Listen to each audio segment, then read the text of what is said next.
El invierno de 1945 en el campo de concentración de Dachau no fue simplemente una estación climática, fue un arma de destrucción masiva tan efectiva como el gas Ciclón B.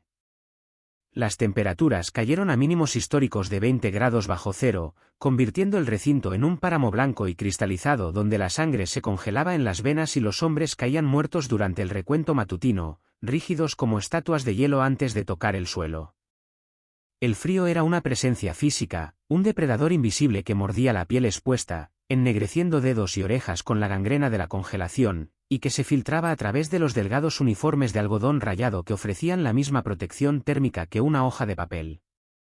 En este infierno ártico, el valor de los objetos cambió radicalmente, el oro, las joyas o el dinero perdieron todo su significado, y la moneda de cambio suprema, el tesoro por el que se mataba y se moría, se convirtió en cualquier cosa que pudiera retener un poco de calor corporal, un trozo de cartón, un periódico viejo o, el santo grial de la supervivencia, una manta de lana.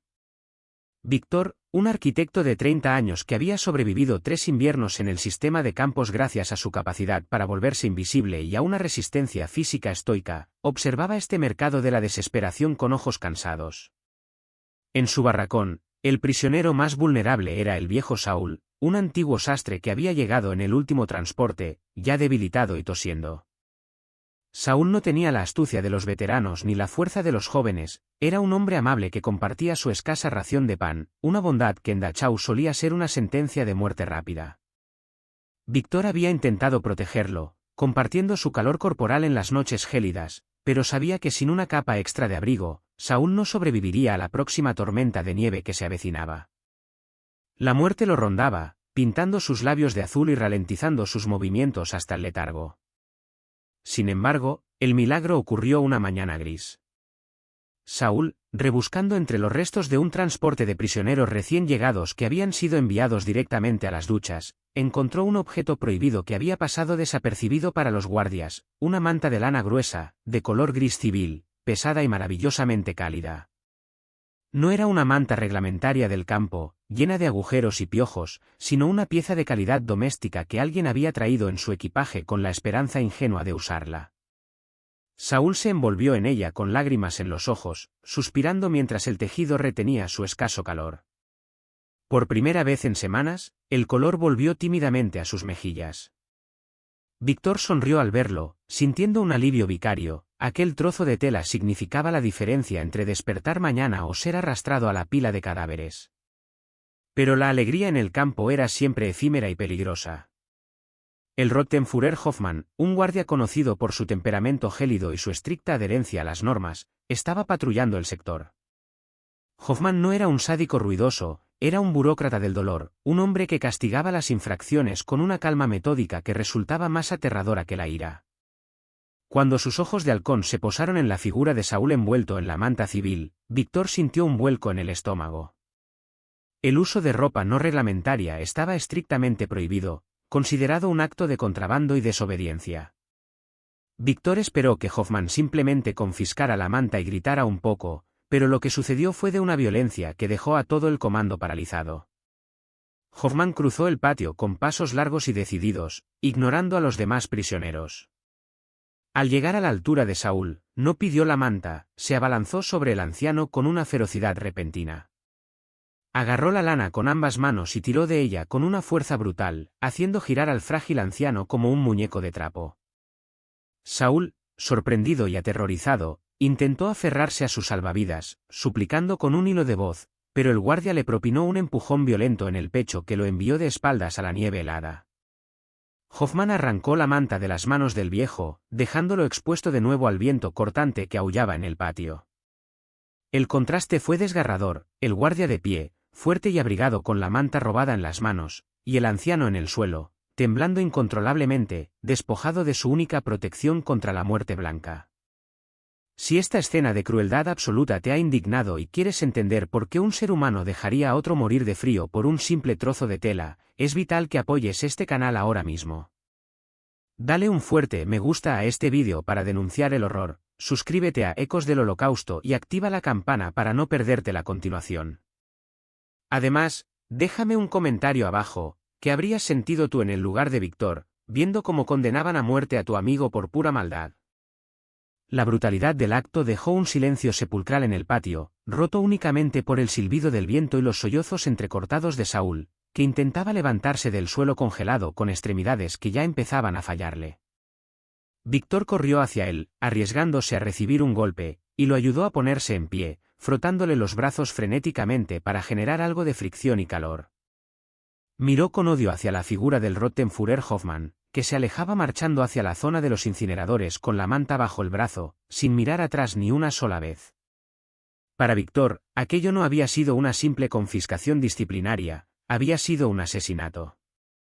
Hoffmann no necesitaba esa manta, tenía un abrigo de piel forrado y calefacción en su barraca. Arrebatarle ese consuelo a un moribundo era un acto de maldad pura, una demostración de poder sobre la vida y la muerte diseñada para recordarles que no eran humanos, sino ganado desechable. Las horas siguientes fueron una agonía lenta para Saúl. Sin la protección de la lana, el frío volvió a reclamar su cuerpo con una venganza redoblada. Víctor lo llevó a un rincón del patio protegido del viento directo, abrazándolo para compartir su propio calor, pero sentía como la temperatura del anciano descendía alarmantemente. Saúl empezó a delirar, hablando de una estufa en su casa de Varsovia y de sopa caliente, la fase final de la hipotermia donde la mente crea ilusiones de calor antes de apagarse. Víctor se sentía consumido por una rabia impotente. Imaginaba a Hoffmann en su oficina, quizás usando la manta como alfombra o simplemente tirándola a la basura por placer, mientras un buen hombre moría a pocos metros de distancia. La injusticia del universo parecía concentrarse en ese único trozo de tela gris que había sido robado. Al caer la noche, el comando fue enviado de vuelta a los barracones. Saúl apenas podía caminar, sus pies se arrastraban pesadamente y Víctor tuvo que cargarlo prácticamente hasta la litera. El ambiente en el barracón era lúgubre. Todos habían visto lo ocurrido y el odio hacia Hoffmann era palpable, un veneno colectivo que unía a los prisioneros. «Es un monstruo», susurró otro recluso. «Le quitó la vida con esa manta». Víctor asintió en la oscuridad, escuchando la respiración rasposa de Saúl. Sabía que el anciano no pasaría la noche. El frío del barracón, sin calefacción, terminaría el trabajo que el guardia había comenzado en el patio. Víctor se quedó despierto, vigilando, maldiciendo al oficial nazi con cada fibra de su ser, deseando que existiera un infierno especial para aquellos que roban el calor a los moribundos. Sin embargo, algo extraño ocurrió cerca de la medianoche. Víctor, que miraba por una rendija de la madera hacia el patio iluminado por los focos, vio una figura junto a los pozos de quema de basura. Era Hoffmann. El oficial estaba de pie frente a un barril de fuego, sosteniendo la manta confiscada. Víctor esperaba verlo calentándose las manos o simplemente vigilando, pero lo que hizo el guardia lo dejó confundido. Hoffmann no se quedó la manta. Con un movimiento rápido y decidido, arrojó la lana gruesa y cálida directamente al fuego. Víctor vio cómo las llamas lamían el tejido gris, consumiéndolo en segundos, convirtiendo el objeto que podría haber salvado a Saúl en humo y ceniza. ¿Por qué? ¿Por qué destruirla? Si era un objeto de contrabando valioso, ¿por qué no quedársela o dársela a otro guardia? Quemarla parecía un acto de nihilismo absoluto, una destrucción sin sentido. La confusión de Víctor aumentó cuando vio que Hoffmann no se marchaba después de quemar la manta. El oficial se quedó mirando el fuego unos instantes, asegurándose de que el tejido se consumiera por completo, y luego se giró y comenzó a caminar, directamente hacia el barracón de Víctor. El pánico se apoderó del arquitecto. ¿Venía a castigar a Saúl por haber tenido la manta? ¿Venía a terminar el trabajo? Víctor se apartó de la rendija y se tumbó junto a Saúl, fingiendo dormir, con el corazón latiéndole en la garganta. La puerta del barracón se abrió con un chirrido. Pasos pesados de botas resonaron en el pasillo central, deteniéndose justo frente a su litera. Víctor abrió los ojos, esperando ver el cañón de una pistola. En su lugar, vio a Hoffmann de pie, recortado contra la luz de la entrada. El oficial no tenía armas en la mano. Sostenía un bulto extraño, algo que parecía ropa vieja arrugada. Miró a Saúl, que temblaba inconsciente en la paja, y luego miró a Víctor con una expresión que no era de odio, sino de una severidad urgente y extraña. Hoffmann arrojó el bulto sobre el pecho de Saúl. No era una manta de lana lujosa, era un abrigo de prisionero viejo, remendado, pero forrado con papel de periódico grueso por dentro, una técnica de aislamiento improvisada pero efectiva.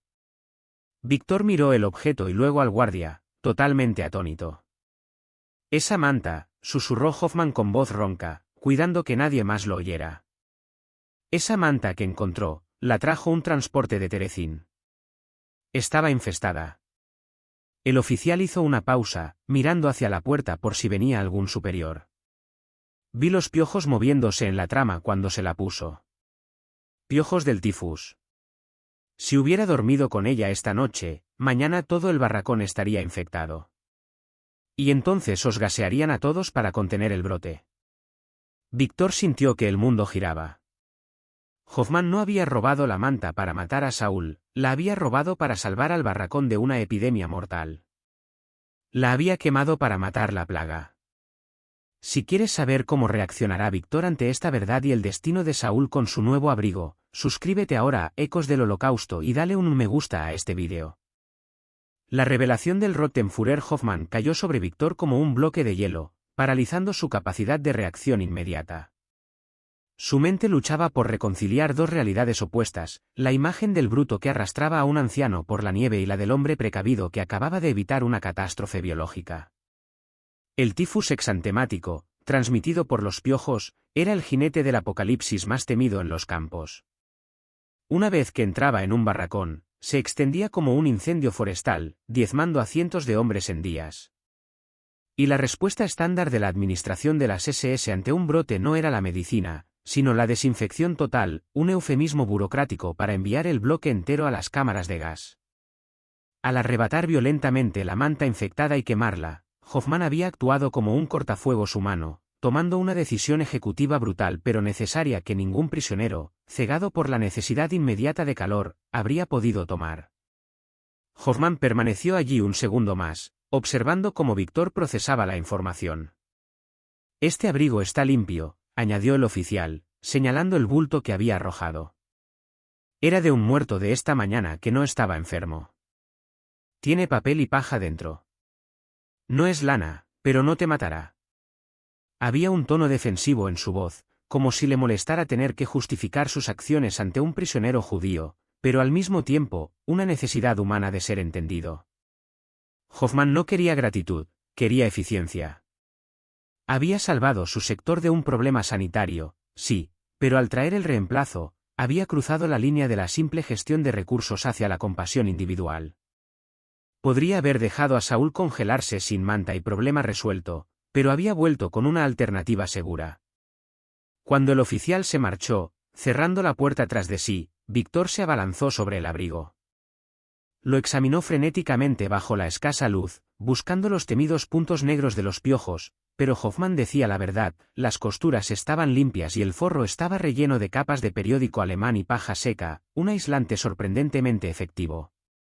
Con cuidado, envolvió a Saúl en la prenda, metiendo los bordes bajo su cuerpo esquelético. El anciano, todavía medio inconsciente, dejó escapar un suspiro profundo al sentir el calor seco que comenzaba a acumularse. No era el abrazo lujoso de la lana, pero era un escudo seguro contra la muerte. Víctor se sentó en la oscuridad, vigilando el sueño de su amigo, sintiéndose avergonzado por su odio anterior. Había juzgado el libro por la cubierta más violenta posible, sin leer la página crucial que explicaba la trama. En los días siguientes, la verdad de la advertencia de Hoffman se hizo patente de una manera terrible en el barracón contiguo. Al parecer, la manta que Saúl había encontrado no era la única pieza de aquel transporte maldito de Terezín que había entrado en el campo. Otros prisioneros del bloque 8 habían logrado contrabandear bufandas y gorros de la misma pila. Una semana después, el bloque 8 fue puesto en cuarentena estricta. Los hombres empezaron a caer con fiebre alta, delirios y las manchas rojas características del tifus. Víctor veía desde la ventana cómo los camiones de la sanidad se llevaban a los enfermos, sabiendo que no iban al hospital. Escuchó los gritos y vio el humo negro. Su barracón, el bloque 9, permaneció sano. La violencia de Hoffman había trazado una línea invisible en la nieve que la enfermedad no pudo cruzar. La actitud de Víctor hacia el guardia cambió radicalmente. Ya no veía a un monstruo, sino a un hombre pragmático atrapado en una situación imposible, alguien que intentaba mantener el orden y la vida dentro de las reglas dementes del juego nazi. Empezó a notar otros detalles. Hoffman nunca golpeaba sin razón, y sus inspecciones eran estrictas pero justas. Sin embargo, la barrera del uniforme seguía ahí. No podían hablar, no podían reconocerse mutuamente como aliados. Solo existía ese secreto compartido del abrigo relleno de periódicos, una prenda que Saúl llevaba puesta día y noche como una segunda piel, ignorante de que su vida pendía de la decisión de un oficial de quemar su tesoro anterior. La supervivencia de Saúl se convirtió en una pequeña leyenda silenciosa en el barracón. El anciano se recuperó lentamente, atribuyendo su suerte a Dios y al abrigo, que apareció de la nada. Víctor nunca le contó la verdad completa sobre los piojos y el guardia, quizás para no romper la fe simple del viejo, o quizás porque la idea de deberle la vida a un SS era demasiado compleja para digerir. Pero cada vez que Hoffman pasaba revista y sus ojos se detenían un segundo en Saúl, vivo y de pie en la fila, Víctor asentía imperceptiblemente con la cabeza. Y una vez, solo una vez, creyó ver a Hoffman devolver el gesto con un parpadeo lento antes de seguir gritando órdenes. Si quieres saber el destino final de estos tres hombres cuando la guerra terminó y los roles se invirtieron, suscríbete ahora a Ecos del Holocausto y dale un me gusta a este vídeo. El invierno dio paso a una primavera fangosa y sangrienta. Los aliados avanzaban y el caos se apoderaba de Dachau. Los guardias comenzaron a desaparecer o a volverse más violentos por el pánico. Hoffman, sin embargo, se mantuvo en su puesto con una calma estoica hasta el final. No huyó, ni participó en las masacres de última hora que otros oficiales perpetraron para eliminar testigos. Simplemente siguió gestionando su sector, asegurándose de que la sopa llegara, aunque fuera agua sucia, y de que las epidemias se contuvieran. Víctor llegó a pensar que Hoffman estaba esperando el final como una liberación de su propia carga. El día de la liberación, el 29 de abril de 1945, fue una explosión de euforia y venganza. Los soldados americanos entraron en el campo y los prisioneros, locos de dolor y libertad, se lanzaron contra sus captores. Muchos guardias fueron linchados en el acto, golpeados hasta la muerte con palas y piedras por las turbas de hombres esqueléticos que finalmente podían devolver los golpes. Víctor, en medio del tumulto, vio como un grupo de prisioneros del bloque 8, los sobrevivientes del tifus, acorralaban a Hoffman cerca de las alambradas. Lo habían reconocido. Gritaban que era un asesino, un demonio de las SS. Hoffman no sacó su arma, levantó las manos, pálido pero digno, aceptando el juicio de la turba. Víctor corrió. Corrió con las pocas fuerzas que le quedaban, empujando a otros prisioneros, gritando no. El no. Llegó justo cuando un hombre levantaba una barra de hierro para golpear la cabeza del oficial. Víctor se interpuso, protegiendo con su cuerpo al nazi, una imagen que congeló a la multitud por su absurdo. Él nos salvó, gritó Víctor, jadeando. Quemó las mantas para salvarnos del tifus. Si estamos vivos en el bloque 9 es por él. Los prisioneros del bloque 8, llenos de odio, dudaron. Saúl, que había seguido a Víctor, se acercó cojeando con su abrigo remendado. El anciano miró a Hoffman, luego miró su abrigo y entendió por primera vez. Saúl se puso al lado de Víctor. Este hombre me dio su abrigo, mintió Saúl piadosamente, o quizás interpretando la verdad a su manera. Me quitó el frío cuando nadie más lo hizo. La intervención de dos judíos esqueléticos defendiendo a un oficial de las SS fue suficiente para detener el linchamiento inmediato. Los soldados americanos llegaron segundos después y arrestaron a Hoffman, salvándolo de la muerte a manos de la turba, pero llevándolo hacia la justicia militar. Mientras lo esposaban, Hoffman miró a Víctor. No dijo gracias. Simplemente asintió, una vez, cerrando el círculo de aquella extraña deuda. Hoffman fue llevado a un campo de prisioneros de guerra. Víctor testificó en su favor meses después, durante los procesos de desnazificación. Contó la historia de la manta y los piojos. Su testimonio, junto con el hecho de que Hoffman no tenía crímenes de sangre directos en su expediente, le salvó de la horca. Fue condenado a 5 años de trabajos forzados, una pena leve comparada con otros. Víctor sintió que se había hecho una justicia extraña, el hombre que había salvado vidas quemando una manta había sido salvado, a su vez, por la verdad de ese fuego. Saúl murió en paz un año después de la liberación, en un hospital de Múnich, caliente y limpio, rodeado de enfermeras. Nunca supo lo cerca que estuvo de morir por aquellos piojos invisibles, pero murió bendiciendo el nombre del arquitecto que lo protegió. Víctor rehizo su vida, volvió a diseñar edificios, pero nunca volvió a sentir el frío de la misma manera. Para él, el frío siempre sería el recuerdo de un patio helado y de un guardia arrancando la esperanza para salvar la vida. Años más tarde, en la década de 1960, Víctor recibió una carta sin remitente desde Hamburgo. Dentro del sobre no había palabras, solo un pequeño retazo de tela de lana gris, quemado en los bordes. Era un mensaje simbólico, un reconocimiento mudo de que ambos, el prisionero y el guardia, recordaban aquella noche de invierno como el momento en que definieron quiénes eran. Víctor guardó el trozo de tela en su escritorio hasta el día de su muerte, un recordatorio físico de que las cosas no siempre son lo que parecen y que, a veces, la mano que te golpea es la única que está dispuesta a sacarte del abismo. Esta historia nos desafía a mirar más allá de la superficie de los actos. Nos enseña que la crueldad puede ser, paradójicamente, una forma de cuidado extremo en circunstancias extremas, y que el juicio rápido puede ser un error fatal. Hoffman fue un engranaje de una máquina de muerte, sí, pero dentro de ese engranaje, encontró el espacio para tomar una decisión moral basada en la realidad, no en la ideología. Salvó cuerpos destruyendo consuelo, una lección dura sobre las prioridades de la supervivencia. Hemos llegado al final de este relato sobre la complejidad del bien y el mal. La historia de Víctor, Saúl y el Rottenführer Hoffmann nos obliga a preguntarnos qué haríamos nosotros si tuviéramos que elegir entre ser amables y ser efectivos.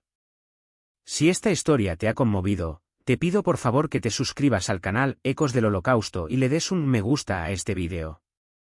Y ahora, una última pregunta para ti, ¿crees que la acción de Hoffmann de quemar la manta justifica la violencia con la que la arrebató, o debería haber explicado el peligro en lugar de actuar como un bruto?